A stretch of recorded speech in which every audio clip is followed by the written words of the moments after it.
All right, so we're joined from Houston, Texas, by my friend, director of, she already told me her title and I already forgot, but she just got a recent promotion over there at Pivot Marketing in Houston, Texas, by way of Boston, Massachusetts. Laura Camy, we thank you so much for joining us today. I've got a room full here with me at Velma Jackson High School. This is our college and career Love to. readiness class, and we're recording this for all of our friends in Madison County schools. Madison Central, Rosa Scott, Germantown High School, Ridgeland High School, the Academic Option Center, and our YouTube channel. So thank you for taking some time for us today. Absolutely. Thank you so much for having me. Now, obviously, we're going to talk about all the things you do because you specialize in placement. You help. Your passion is to help young people find their career choice, find the best choice for them. Because, look, I'm with you. I'm all about giving kids options, options that never Yes. existed until recently, options that may not have existed for their family. But you've got an interesting story to get to where you are. You're originally from Boston, Massachusetts. Did not have the traditional way of education, but you were there. You went to Yeah. Essex, North Essex Community College, Yep. and then UMass Lowell, home of the Riverhawks. So just Yeah. tell us a little bit about your path being a girl from Boston to get those degrees because it was not a traditional path. It was not. I in high school, I grew up in a small town in Massachusetts, Haverhill, Massachusetts, and I was always good at school, but I also liked to have fun, and I always wanted to work and be independent. And so I actually didn't. I dropped out of high school senior year and got my GED the next month, and was kind of bouncing job to job, and I'm just like, I always remember being told a job means just over broke. And I don't want to be just over broke. I wanted a career. So I knew I had to either do a trade or go back to school. Ended up getting a job in admissions, kind of just reaching out to students, seeing if they're interested, try to schedule appointments with the advisors. And I'm like, that seems fun. Like they're meeting with these people, first generation college students, they're helping them get a career. It was a trade school at the time. And I was just, how do I do that? And they said, well, you need a degree to be able to do this. And so that kind of pointed me to go back to school. I did the associates to bachelor's program at Northern Texas Community College just to help with that transition. And then from there, that job led me to networking, different connections, which now led me to this job. That first job I had right when I got my degree is my boss now. So Wow. 15 years later, yeah, reconnected. And so yeah, I didn't give up. I just knew I wanted to do something different. And that led me to just kind of climbing my way through different areas and led me here. Yeah, and I know Massachusetts does a great job in their community college system, and Mississippi Oh, does as yeah. well. People want to talk about it, but Mississippi has an incredible community college program, and we have ACT scholarships that are just unheard of. We have a community college here with a 20 on the ACT. You can go Oh 100% my tuition God. free. And then I also love that. 20 on the ACT qualifies you for the Mississippi Help Grant. It also is the baseline for all scholarships at all of our community colleges here in Mississippi. Even if it's not the That's one with amazing. 100% tuition, you can get $4,000 a year for community college scholarship just with a 20 on the ACT. Now, I'm a big Oh my fan, gosh. especially, and I have kids in here that have a variety of goals after high school, and a lot of kids that are Yes, seasons later will have a variety of goals, and that's great. We support all of them. But, absolutely. for the kids that are like, I'm kind of on college, I'm not a bad student, but I'm just kind of over it. Maybe I just want to get the associates. And let me add, those scholarships are good not only for academic programs, they're good for the trade programs as well. So if you are a Oh, person that wants to do a trade at community college in Mississippi, ACT scholarships love apply to that. those too. ACT is not just for students that want to get the 4-year degree. I think that is not talked about enough, and it is No, very that's vital. huge. Yeah, that's very vital because look, if you don't want to do the 4-year degree, that's fine. You can still use that ACT to Right. your advantage to have a great job. So I did want to preface that, but as somebody that is a community college graduate, what can you say are the benefits of going to a community college first before you go to a big university? Because UMass Lowell is not a small school. Right, right. I would say one of the benefits, cost-wise, if you're applying for financial aid or scholarships, if you aren't sure what you want to do, a community college is kind of an entry pathway. It's you're not committing to a full 4-year degree. They're the way that community college works is they want to work with you, so that you have the support, the advisors. I remember walking in not even knowing what to do, and they kind of walked me through what I should take first. Coming, out of high school, leaving high school, been out of school a few years. Math intimidated me so much, and I'm just like, oh, I have to do this to get the degree. And I remember they worked with me. Well, you can do one class at a time, or you could try math with also a fun communications class to balance it. And then the scholarships, of course, kind of what you mentioned with that. And I noticed community colleges now more are focusing on different trades and having different options because a degree isn't for everyone, but a career, everyone wants to be able to support themselves. So I think it's a great stepping stone if you're still not sure what you want to do out of high school, but you know you want something more for yourself. Yeah, and I'm glad you mentioned that too, because what kids seem to forget is they're like, well, I don't want to go to community college. I want to go to Mississippi State. I want to go to Jackson State, and that's Yeah. great. But what they don't understand, and look, I'm speaking for community colleges here because I know they'll say this. They want you to go to a 4-year college after they leave them. That's Yes. literally what, if you are a degree person, you're going to community college, they literally Yep. will say, look, here's what you got to do to go to XYZ school. And they have great Yep. partnerships. And here in Mississippi, two of our local community colleges have great partnerships with Mississippi State, I with love that. Jackson State, Alcorn State, so with the HBCUs and the PWI. So I think that's Oh, important to realize as well that just because you go to the community college does not mean you are not going to be able to get that 4-year degree.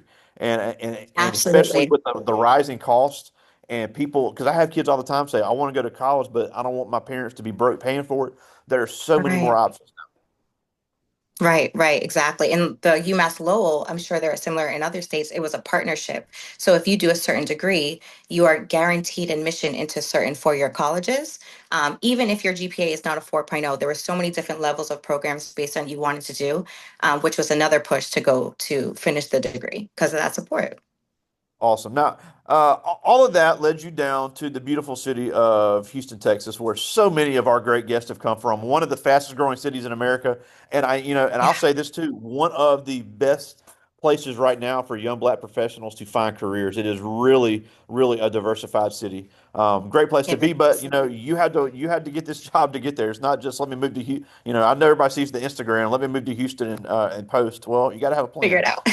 Big city Yes. living has big city bills. But let's Yes. talk about what you do at Pivot Marketing because you have a passion and a specialty to help people that may have been in your situation, or maybe we're going to have a lot of first generation college students, and that's great. We really support having those answers. But with what you do at Pivot, you find young people that say, "Look, I know I want to do this, but I don't know how to get there." So as these kids are starting to matriculate through high school, what are some things that they're going to run into that you've seen that maybe they can prepare for now? Yeah, absolutely. So I would say, even if you don't have the best grades in school, or again, you don't know what you want to do, being able to be open to different ideas is going to lead you the right way. So at Pivot, it is a digital marketing firm, but I run the admissions education side. So we work together. Digital marketing kind of puts out the ads, and we support the students that see those ads. And lots of questions we get are, what are your scholarships? What are your tuition? Financial aid. How do I even apply? I've never done this before. And so we want to really frame it from the objections. What are reasons that people may not go to school? Financial, location, maybe just an opportunity. Some high school students have jobs and families to support very young. So just making it work for everyone, and not the kind of traditional where you have to live on campus for 4 years, you can't work, you can only dedicate yourself to school. Um, Most of the people I know can't do that. And so we just work with them on finding out what is it that you would like to do? What can you see yourself doing? Even what you can imagine yourself doing, but don't know how to get there. And that will kind of put the pieces to the puzzle of a program that may be beneficial for them, or even a career training that may be beneficial for them, if it's not with our schools that we work with, just to be able to get them to help move on to the next step. Yeah, and I'm glad you mentioned that too because I got to shout out one of my former students, um, Chastity Osanoa. She just got married. I'm glad I got her name right. But she spoke last year to this class and said she went to a community college and then one of our great HBCUs, Jackson State, got a 4-year degree. She never lived on campus. She said, I Yeah, was on there you campus. go. I still got the college experience, but I went home to my own bed every night. And when the There you kids were like, go. well, why did you do that? She goes, well, I didn't want to put pressure on my mother. because housing, no matter where you go, is going to be expensive. So that is something to Right. think, because I have kids all the time. I want to go to LSU like you did. I want to go to Spelman. Mm. I want to go to Miami, and that's fine. But understand that the costs are there. You can get a great college experience and a great college degree, and save yourself thousands of dollars by doing what she did Right. and said, "Look, my mom was like, as long as you're staying in school, that's fine," and she took care of business. Right. I love that. In remote classes too. And at COVID, how this, what you've been doing since COVID, it helped you so much. And I've noticed so many different people want remote jobs or taking online classes and love that flexibility. So I took a lot of remote classes as well because I was working at the time and the schedule just worked out for me. And finding a school that supports that and gives you that extra help as well, because you have to be motivated to do online courses and not go do the laundry or whatever the case is. So there's a lot of different options now to be able to lead you to that pathway. You don't have to follow the traditional on campus dorm life if you don't want to. Yeah, and another thing to consider, we're a very small community. Great people, great hardworking people, great kids. But even me, I went to school in this district. My alma mater, Madison Central, is going to be able to see this as well. I graduated Oh, with wow. around 500 people. Oh, But wow. even coming from that, going to a large university can be very, very intimidating. I don't care who you are. Yes. And I tell the story all the time, and if I wish he was here to confirm it. I had a class at the University of Southern Mississippi with around 400 people in it. It was in a large auditorium. And there was a person in that class who I had literally known my entire life. I didn't know he was in the class until the last day when we were walking out. I was like, dude, seriously? So it You've is been here the whole that, time? I say that as I mean, I'm pretty absent-minded. I question my intelligence often, but it is that easy to get lost in the shuffle. And Yeah. finding ways to, you've got to be confident. You've got to go up and introduce yourself to the professors. They've got to know who you are. And on top of that, you've Yeah. got to find ways to get involved. You mentioned about your network. I've got a young lady here who's the president of our student council here at Velma Jackson, and I tell her all the time, you're going to have a 4.0. You might be the valedictorian, but you've got to be confident and speak and get people to know you and build your network. Yes. It's not what you know, and it's not who you know, it's who It's who knows you you. know. Oh, I No, like it's that even better. it's who knows you. I'm taking So notes.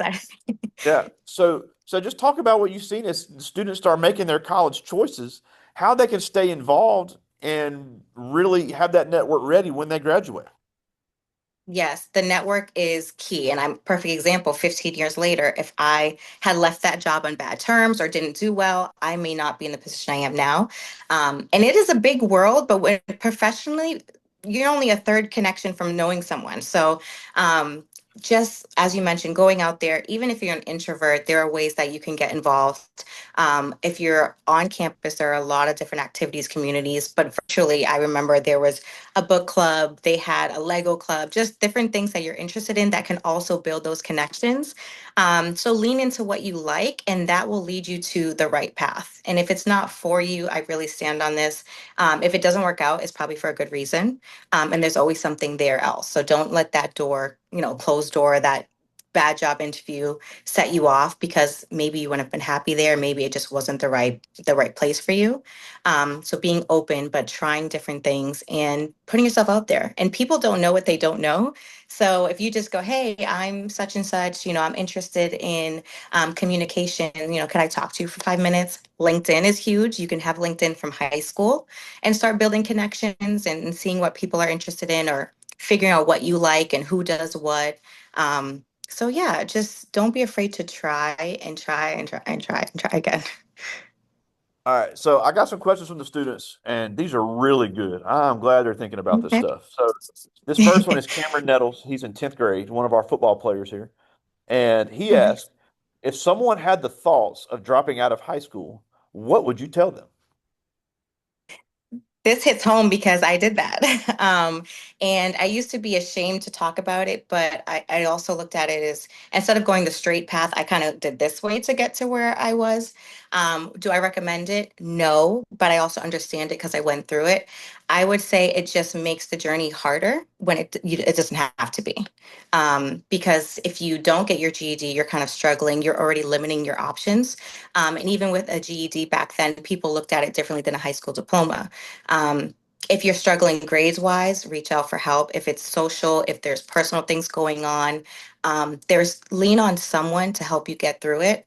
And you'll be so proud of yourself when you finish. And then, like I said, you're just opening more opportunities and doors. It's not impossible to do it without graduating, but it just makes it 10 times harder to do so. Love it. This is Landria Wilder, senior here at Velma Jackson, president of our student council, member of the volleyball team, really involved in a lot of things. Has her heart set to be a nurse and wants to go to the Mississippi University for Women here in Columbus. But Oh she my asked, gosh.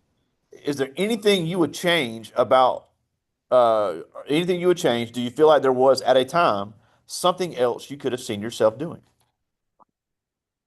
Yes. I always pictured myself being, so I ran the dance team in high school, and I'm like, I'm going to be on stage with Beyonce. I'm going to be her backup dancer. That's what I want to do. But then I was like, how does that pay the bills? Or do I want to travel all the time? So then I ended up, I need to work. But as I got older, I realized you don't have to just be one thing. There you I go. joke around and say, what do I want to do when I grow up? And I'm 35 years old. So you can have 10 different careers, 10 different pathways. You can venture out and start a business and that not work out and then go, work at a coffee shop because you just want to meet people. There's not one certain thing that you have to stick with. And so I love that nursing, she must like to help people. But if in 10 years she's like, I kind of want to do something else, that's completely fine. You don't have to have it all planned out right now. I don't have it planned out right now. Yeah. I mean, uh, uh, so sometimes I kind of feel like the Joker on The Dark Knight, where he looked at Batman and said, "Do I really look like somebody that has a plan?" So Right? We're I all got two figuring it more. out. This is Erin Gaines. She's in ninth grade, one of our members of our JROTC here, and she asked, Nice. "What was some of the biggest challenges you faced in your career, and how did you overcome them?" One of the biggest challenges was imposter syndrome, There you feeling go. like, do I belong here?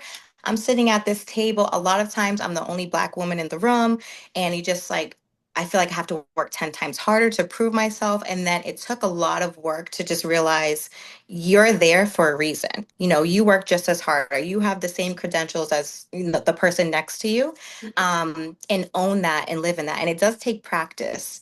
But that what I would say is the biggest challenge that I had to work through is that darn imposter syndrome creeping in. Yeah, and Um, yeah, before I get to this last one, I wanted to mention that too because I was quoted in a magazine by saying this, and I will die on this mountain that um, for for decades, rural communities, especially rural Black communities, were not yeah, given access and resources to the things they have now. There's no way you that's can right. argue me otherwise on it.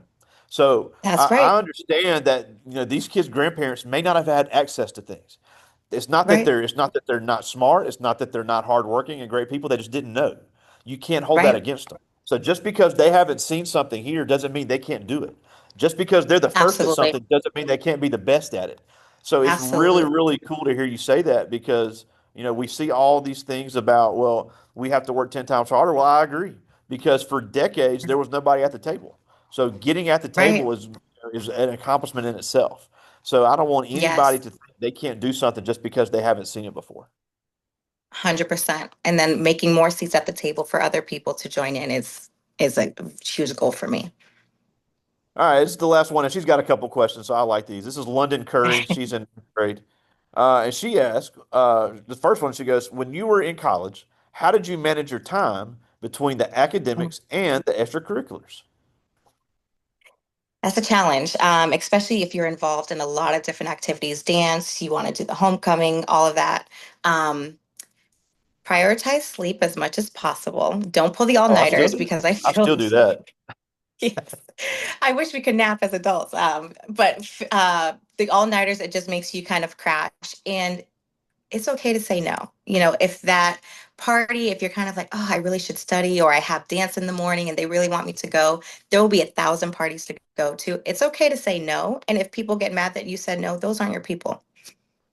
Yeah. So focus on Now, yourself.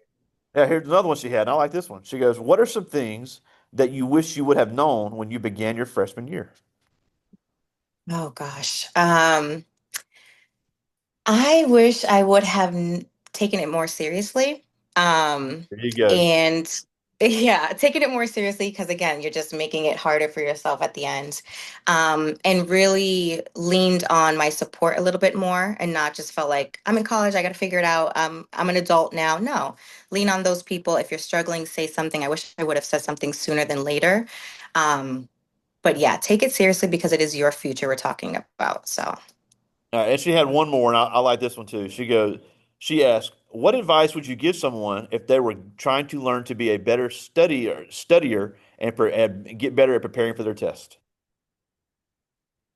Now that we have I would say leaning on AI. Don't rely on ChatGPT, but collaborate with them. I mean, you could type in something like, this is my class schedule. I'm trying to manage my time. I also work from, I don't know, 4 to 6.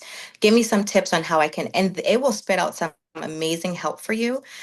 So the beautiful thing about technology is we have so many more tools than even I had in school to be able to help you and help organize your time. So yeah, use it to your advantage. Love it. Well, we're almost out of time, and we thank you so much for taking some time for us. But Yeah. before we go, a couple of things. First of all, we got to shout out our friend Somalia Sadler up there in Chicago, who connected us. So it Yes. really shows that it's amazing that our footprint of our little school here in Camden, Mississippi, has just reached a footprint all over the country and brought in so many people Yeah. who've done time to our young people. So big shout out to her, and she does a great job up there in the Windy City. But a couple Yeah. things. First of all, if kids have any questions, you specialize and giving kids resources. How can they get in touch if they have any Yes. questions about their steps after high school? Yes, absolutely. I would say LinkedIn is the best. It's Laura Camy. And I know you have it if you want to share it out there. My messages are open. And talk to me about anything. Ask any questions. I'll share everything I know from A to Z. I love being transparent and real. And so, yeah, if there's anything that you want to know or talk about or connect, and again, you never know who you're going to connect with through LinkedIn, reach out to me. Yeah, and it's crazy. It's people always ask me, "How do you get a hold of all these people?" It's like you just ask them. It's not hard. Right. It's all about taking initiative. We've been able to have Netflix stars on here. We've been able to have Olympians. So it really is just a matter Yes. of asking, of reaching out and asking. Now, the last thing before we Yeah. go, uh, I'm a big believer in the biggest transition a person makes is Yeah. their transition from high school to their next step, whatever it is. So, what can Right. these kids do as they start making that decision? Because some of them have more time than others. We got one that's a senior, so Yeah. she's running out of time. So, Yeah. with the window of time they have, what can they do in order to make the best decision for them? I would say sit in the silence. So sit with yourself. If you're a writer, write down even just brain dump is what I call it. Things that you like, things that you don't like, what your passions are, just everything on a piece of paper and sit with it and then try to plan from there what your next step is. Like I said earlier, you don't have to have the next 4 or 5 years planned, but even think about where I want to be in the next 6 months, where I want to be in the next 12 months. Um, I'm big on planning and, just trying to have a set way to go about things. So yeah, that's what I would say. Write it out, figure out from there. And then that will kind of lead you down the path of, okay, if I'm interested in this, I know my teacher has this connection, I can go here, or my best friend got into this college, maybe I'm interested in that. Just seeing it on paper is something about being able to visualize it right there is going to help you kind of plan out the next 6 months, 12 months, and so on, just blocks at a time to not Love it. overwhelm yourself. Well, again, great stuff, and we'll definitely share your information. But again, we thank you so much for joining us all the way from Houston, Thank Texas. Laura you. Camy, we You thank you so much Sam. for joining us today. Thank you so much, Greg. Take care. See ya.